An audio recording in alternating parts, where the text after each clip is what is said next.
Hello, everyone. Thank you for being with me today. You know, anytime that you have a shooting along an interstate, it immediately brings out questions about, is this an individual event, or are we dealing with someone who may have or are about to shoot other people? Well, the good news is this was an individual event.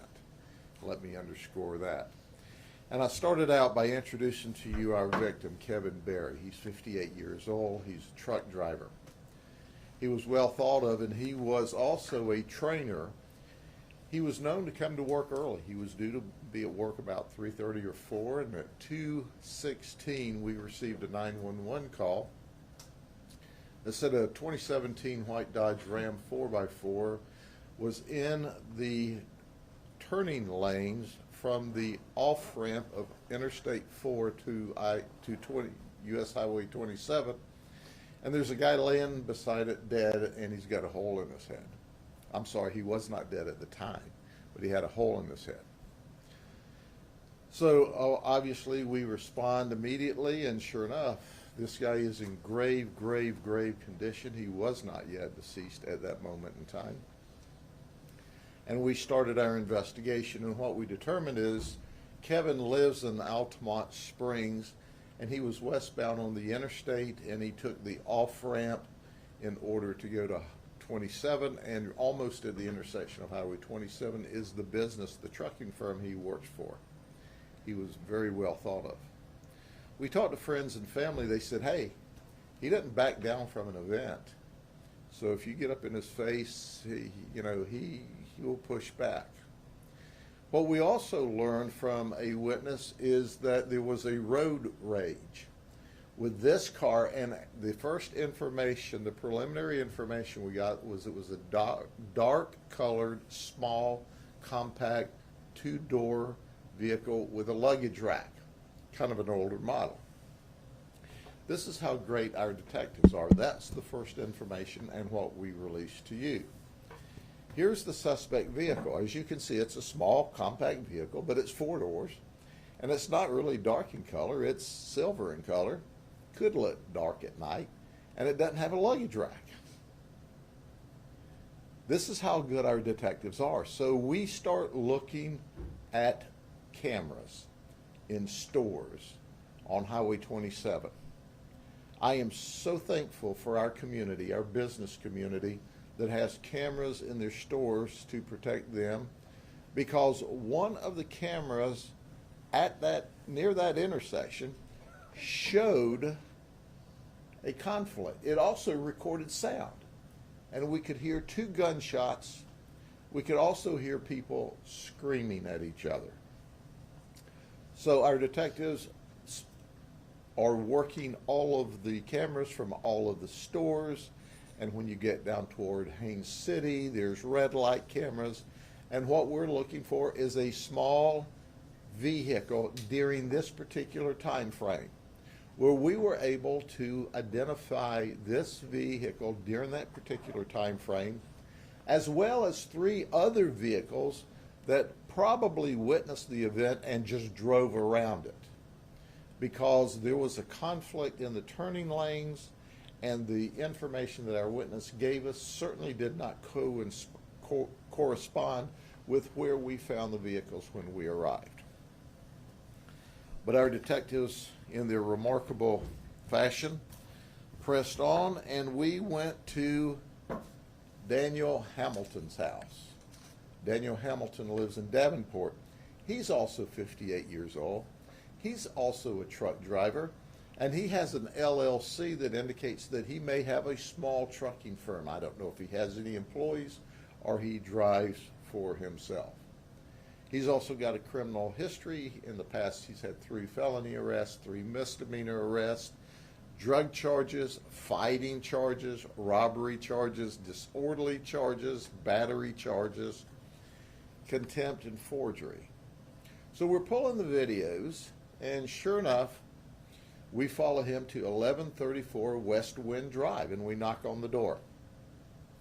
When we knock on the door, we are talking with him, and he is saying, no, I was at home the whole time. No, the car's been at home the whole time. No, no, I don't know what you're talking about. Well, there's one thing you should know, that anytime a detective asks you a question, he's already got the answer, or she's already got the answer. In this case, Angel Shireman's our lead detective. So she knows, and after he says, no, no, no, no, no, I don't know what you're talking about, she shows him his vehicle as it is at that intersection at the exact time that the man is shot. Now, in the meantime, Kevin Berry is pronounced legally deceased. They still have him on a respirator waiting to harvest his organs, and we're thankful for the family allowing his organs to live on and save someone else's life. But he is legally deceased. They have not officially unplugged him yet. So we obtain a search warrant for Daniel Hamilton's house. Now we go into Daniel Hamilton's house, and what do we find underneath his pillow? A gun that happens to be missing 3 casings. Now there's 2 live rounds and 3 empty chambers. So what do we find in the garbage can? 3 empty chambers. 3 empty cases. We absolutely anticipate that this gun is going to match the ballistics on the bullet once we're able to retrieve it from our victim's head. The bullet's still in his brain at this time. It's a horrible event. Now, folks, I want to underscore, this is the ugly end to road rage. The ugly end to road rage. This man is dead. This man is locked up in jail for second-degree murder at this moment in time because of road rage. Because they had some conflict either on Interstate 4 or on the off-ramp at 2 o'clock in the morning. Listen, there's plenty of road for everybody at 2 o'clock in the morning on Interstate 4. Plenty of road. And now we have a horrible set of circumstances where this man at 58, a truck driver, and this man at 58, a truck driver, their lives are, his is ended and his is now an absolute disaster. So when you're involved in road rage, and you see this is how it can end up. So we tell everyone, take a deep breath, back away, don't let the guy who's aggressive get under your skin. No good outcome occurs whether you tear cars up, you fight in the street, or one or both of you end up shot and killed. So the question is, Sheriff, who started the road rage? Answer is, we don't know who started the road rage, but we know this. We know that when Daniel shot and killed Kevin, he ended the road rage. And that's called murder. Are there any other questions? Yes, sir. He made a statement, I guess, to your detectives when they found the case? He made admissions. But as he got deeper into the conversation and saw that he had obviously lied to us, I know that comes as a shock to y'all because, nobody should lie to their doctor, their lawyer, or a law enforcement officer. But, surprise, they lie to all 3. He quit talking with us, but he made plenty of admissions, to include my favorite admissions. He said, well, you got what you need. I'm ready to go to jail. Just thinking that's like an admission, right? You got what you need. You got what you found what you're after. Let's go to jail. So at the end of the day, I beg people, do not engage in road rage. I'll also ask people to lock their car doors, and they don't do that either. But please, your life depends on it. Leave the person alone that wants to engage in road rage because something's wrong with him. Normal people without anger management issues When someone else makes a mistake, innocently cuts over in front of them, doesn't intend to do it, doesn't see them, they're in the blind spot, they just let it go. And the overwhelming majority of the people do exactly that, which is what you should do. Just let it go. Life's more important than to get all wadded up over a position on the highway. Sheriff, is there any indication it may have been self-defense at all? We have no idea whether it was self-defense. We don't see any indication that it was self-defense. And I'll give you a clear understanding of why we think that. Here's the deal. So you got to understand his car is here, right? Okay?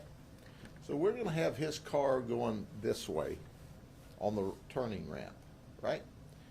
The white truck is ostensibly beside him.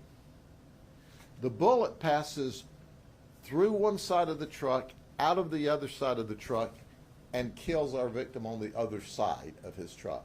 So there was at least an entire truck between the shooter and our victim. So it's very difficult to claim it's self-defense or stand your ground when the guy that's now deceased, that was mortally injured at the time, is on the other side of the vehicle and has no weapons.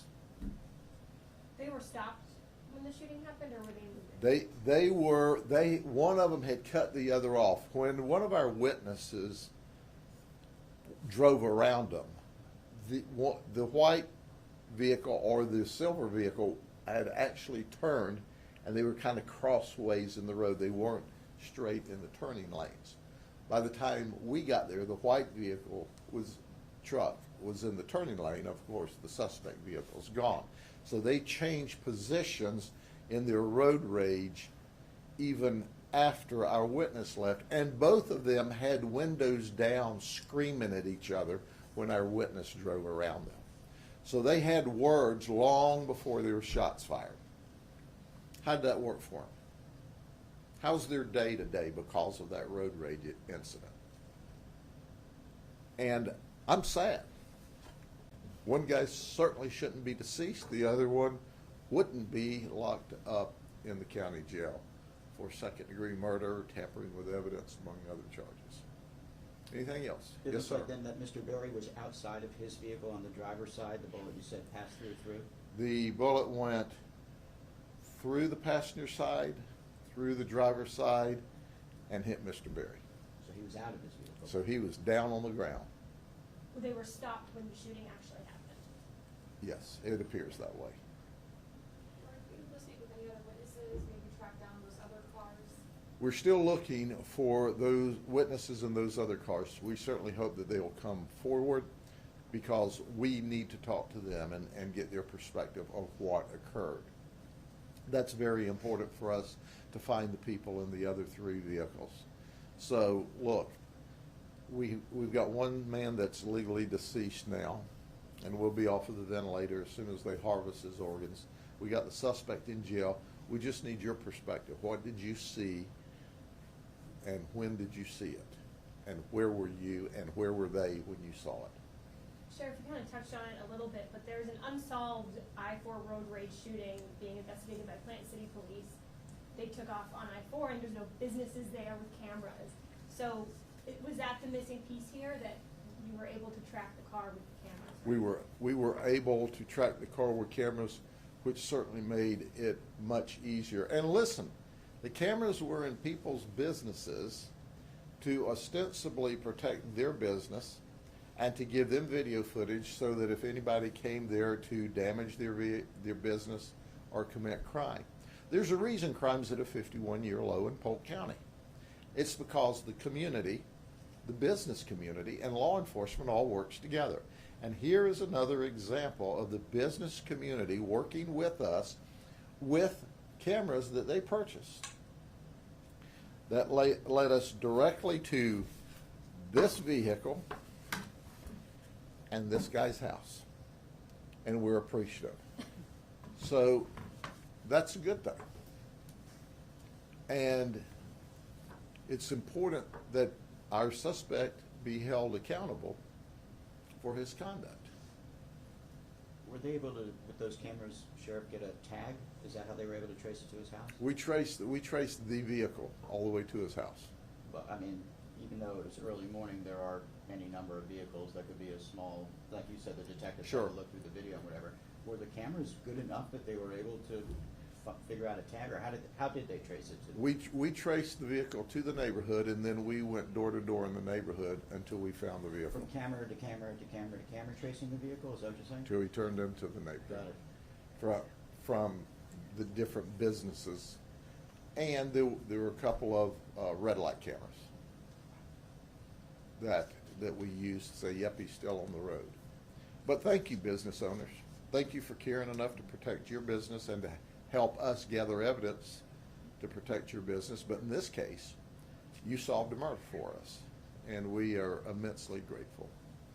Sheriff, I was just wondering, and you may not know the exact number off the top of your head, but how many of these road rage incidents have you dealt with so far this year? There's not many of them that end up in murder. There's road rage incidents every day. Every day. What do you say to the community that's, like, there's no telling how long this road rage was going on I-4 before they pulled off. If somebody sees something like that and the road rage going on, where's the community for you? You know, I think that's the best example that I can give you is if you see something or hear something, say something. You can be saving someone's life. So you're exactly right. We don't know if this road rage incident started on the interstate, started once they were exiting, because both of them had a need to exit to 27. One was going south to Davenport to his home. The other one was going north to his place of work. So did it happen on the interstate or just on the ramp? Have no idea. But once again, you get angry, you get mad, you do things like this, people die. Other people go to prison for the rest of their life. Obviously, a felon, he wasn't supposed to be in possession of a gun. Well, of course not. If he was convicted of those were arrests. I haven't checked on the convictions. Okay, anything else? Thank you very much. Be safe. And we're working on some, I think, an interesting case that we may have ready for you about Friday, it looks like now. Just depends on how fast our PIOs work. Let's do it now. I am more ready for it now than y'all are.